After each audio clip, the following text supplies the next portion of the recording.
Hello students, here we are going to start with group 17, that is halogens. So I'll write group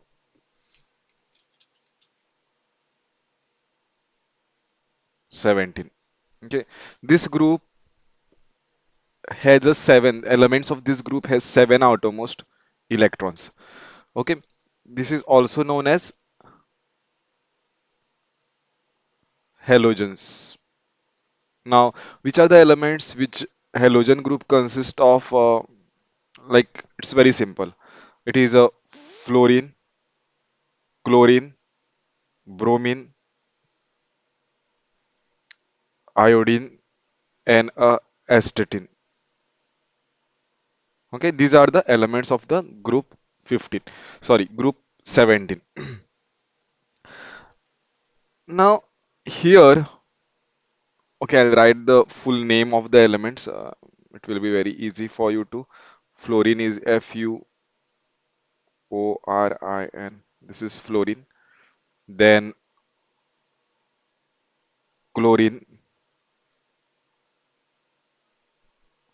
bromine. This is this is iodine, and this is astatine. Astatin. Now, if you talk about the in what state it exists, okay, what will be the state, solid, liquid, gases? If I talk about these states, then fluorine and chlorine exist in a like both these gases, exist in a gas form. Okay, fluorine and chlorine. Then bromine is a liquid. This exists in a liquid state. Okay, then iodine is solid, and astatine is also solid. Okay, uh, astatine is a radioactive element. This is radioactive element. Okay, now color, with respect to the colors, then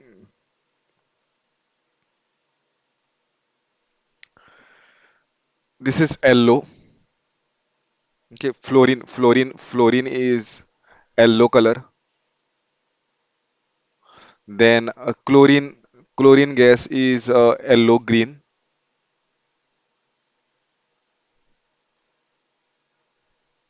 Okay, then bromine is red brown. Bromine is red brown. Then iodine is violet color. Okay, this is violet color. So when it comes to the group number 17, okay, 17 means there will be all these elements. Okay, fluorine, chlorine, bromine, iodine will have seven outermost electrons. Okay, if you write the electronic configuration, for example, if I take an example of the fluorine, fluorine, right? Fluorine's atomic number is 9. Hydrogen, helium, lithium, beryllium, boron, carbon, nitrogen, oxygen, fluorine. It's 9. So 1s2, right? It is 1s2, 2s2, 2p5 you are going to put. And if you see over here, these are the outermost electron in the second shell, S, 2s and 2p. So this represents the second shell, that is the outermost for it. And it consists total of 7 electron. Now to complete it, octet requires just 1 electron. If it accepts um, receives 1 electron, then it will attain a noble gas configuration, right? Whenever there is a formation of the bond, okay, whether it is a ionic or a covalent bond, every element try to complete its octet. Okay, so here these elements, okay, like the way the group 1 and group 2 elements are highly reactive, because they just require, like group 1 element requires just like they don't require, if they just lose 1 electron they attain a noble gas configuration. Here also it's like similar case. Here if they accept just 1 electron, they attain a noble gas configuration. That's why these fluorine, chlorine, bromine, iodine, and astatine halogens are considered to be the most reactive elements. Okay, these are the most reactive elements of periodic table.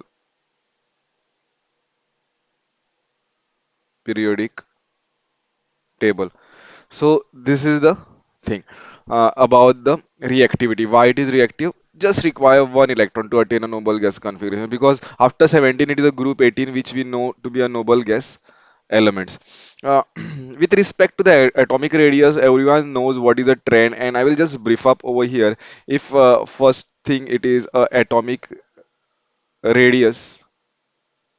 Okay, this trend is common with every group. Atomic radius, um,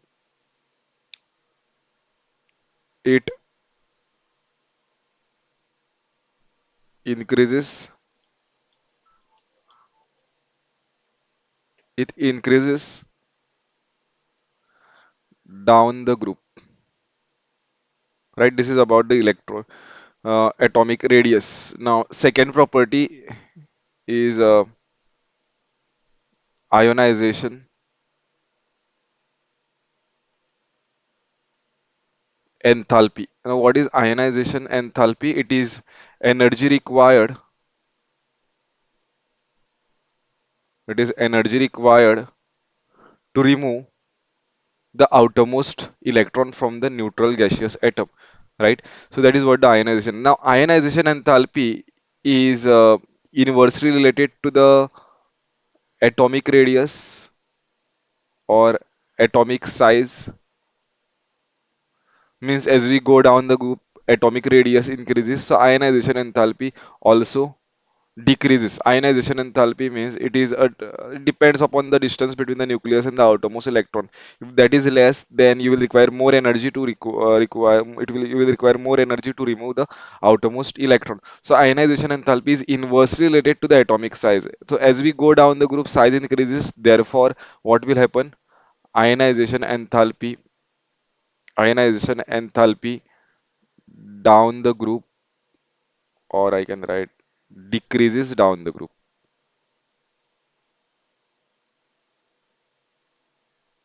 decreases down the group. It's about the ionization enthalpy. Uh, third third property is electronegativity.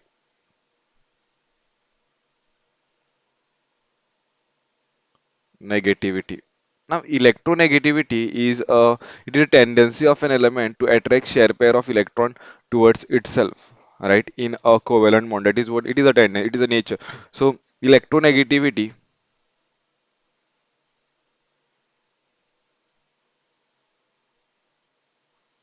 viti-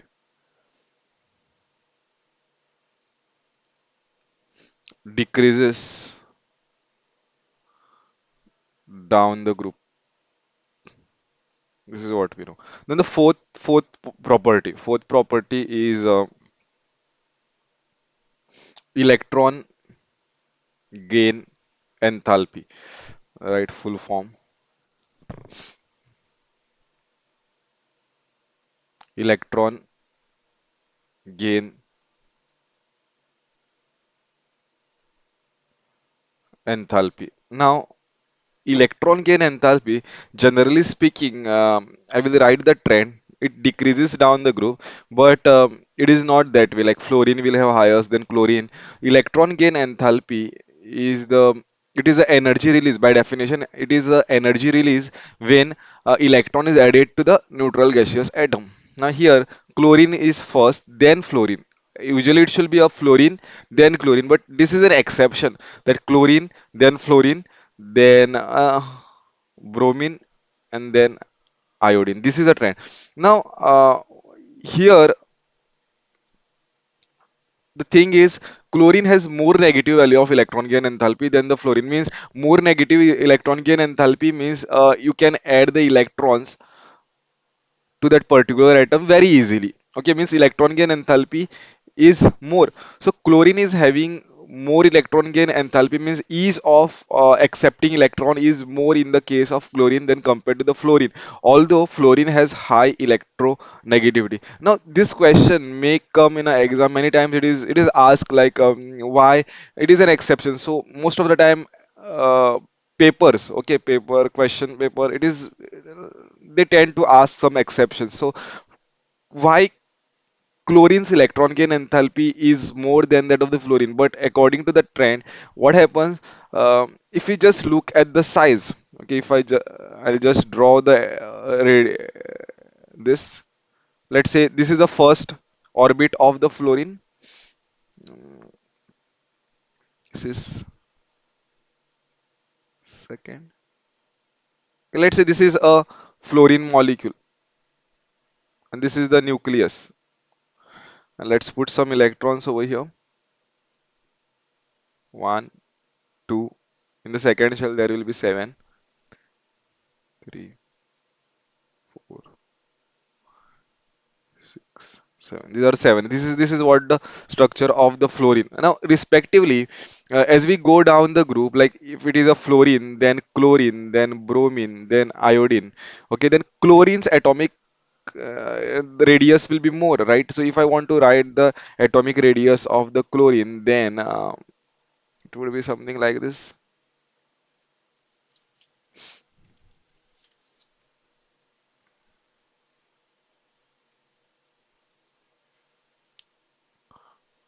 This will be chlorine.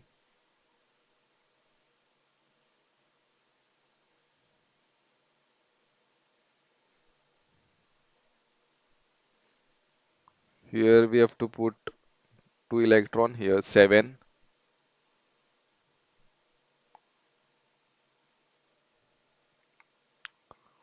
Then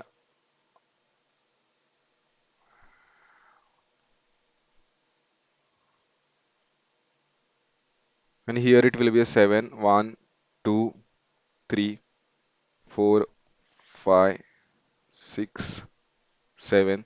So here what happens here to add a electron is difficult. In the case of fluorine, to add a electron is difficult because of its small size. Okay, fluorine is of the smallest size in the particle in that group. So here there is inter-electronic repulsion. What I can say is that to add the electron here there is electron-electron repulsion. That's why it is difficult to add electron to this fluorine. Although it's having the high electronegativity, it should accept. But because of the electron-electron repulsion, already there is a less space and more electron. You cannot accommodate this electron very easily. That is the reason.